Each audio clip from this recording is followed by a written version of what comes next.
তো হ্যালো বন্ধুরা, কেমন আছো সবাই? আশা করি সবাই ভালো আছো। তো সকলকে আমার তরফ থেকে ভেরি ভেরি গুড মর্নিং। তো আমি সকালে চা আর টোস্ট নিয়ে বসে পড়েছি। তো খেয়ে তারপরে যাব রান্নাঘরে। আজকে 9টার মধ্যে আমাকে রান্না কমপ্লিট করতে হবে। তো তোমরা দেখতে থাকো আমি রান্নাঘরে কি কি কাজ করছি বা কি কি রান্না করছি।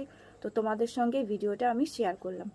তো চলো চাটা খেয়ে নিই, তারপরে যাব রান্নাঘরে।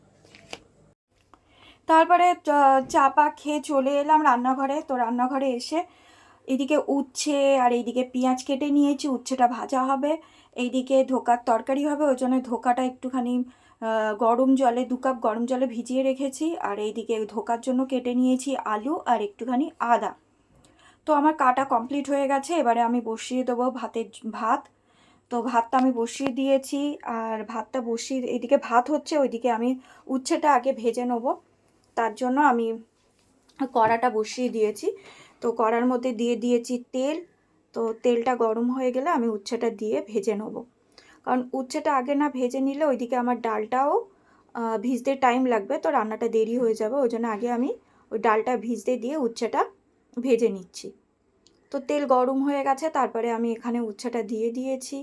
আর ওইদিকে ডালটা ভিজলে তারপরে আমি ওটাকে ভেজে ধোকাটা রেডি করতে পারবো।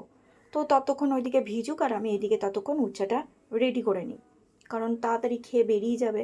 তো ওই জন্য আমাকে 9টার মধ্যে রান্না কমপ্লিট করতে হবে। তো উচ্ছেটা দিয়ে দিয়েছি, দিয়ে এবার ওর মধ্যে দিয়ে দিয়েছি সামান্য হলুদ আর সামান্য দিয়ে দেবো নুন। তো দিয়ে আমি এটাকে নাড়াচাড়া করে নেব। তো উচ্ছেটা তাড়াহুড়ো করে, কারণ সকালবেলা আমাদেরকে রিয়া উচ্ছে ভাজাটা খুব একটা খেতে চায় না, কিন্তু উচ্ছে ভাজাটা রাজা খুব ভালোবাসে, আমিও খুব ভালোবাসি। তো সেই জন্য উচ্ছেটা আমি ভেজে নিলাম। তো দেখো আমার উচ্ছে ভাজা কমপ্লিট হয়ে গেছে। উচ্ছেটা আমি এবারে নামিয়ে নেব। তারপরে কড়াটা মেজে বসিয়ে দিলাম ধোকার তরকারিটা। তো আমি ধোকা ভেজে রেখে দিয়েছিলাম, যে রেসিপিটা তোমাদেরকে আমি কালকেরে দিয়ে দেব। তো এটা আমি অল্পের ওপর দিয়ে তোমাদের দেখিয়ে দিচ্ছি।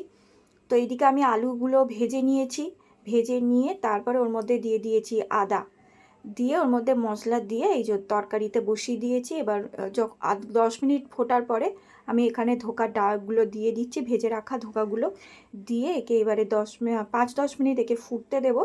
ফুটতে দিয়ে তারপরে নামিয়ে দেব। তো দেখো আমি এই যে দিয়ে দিলাম ধোকাটা। তো কাল আমি তোমাদেরকে রেসিপিটা দিয়ে দেবো কীভাবে আমি রান্না করেছি। আজকে রেসিপিটা দিতে গেলে অনেক বড় ভিডিও হয়ে যাবে, লং ভিডিও হয়ে যাবে, তো তোমাদের দেখতে ভালো লাগবে না। ওই জন্য ধোকার রেসিপিটা আমি আলাদাভাবে তোমাদেরকে দিয়ে দেবো, ঠিক আছে? তো চলো আমার এইদিকে ধোকার তরকারি রেডি হয়ে গেছে, এই যে লাবিয়ে নিয়েছি। তো এইদিকে হয়ে গেছে ধোকার তরকারি। তো চলো তোমাদের আজকের মেনুটা আমি পুরো ফুল দেখিয়ে দিই আজকে কি রান্না হয়েছে। তো এই যে এইদিকে হয়েছে আমার ধোকার তরকারি, যেটা তোমাদের দেখালাম, আলু দিয়ে নিরামিষ ধোকার তরকারি। তো এই তরকারিটা আমাদের শুধু হলেই হয়ে যায়, আর কিছুর দরকার লাগে না। আর এইদিকে হয়েছে ভাত, আর এইদিকে হয়েছে তোমরা জানোই উচ্ছে ভাজা। আর এইদিকে হচ্ছে মা দিয়েছে ডাল চচ্চড়ি, খেসারির ডাল, যেটা রান্না পুজোয় হয়, তো সেই ডাল চচ্চড়ি আর ডিম আলু ভাতে মা দিয়েছে। তো এই হচ্ছে আমাদের আজকের মেনু।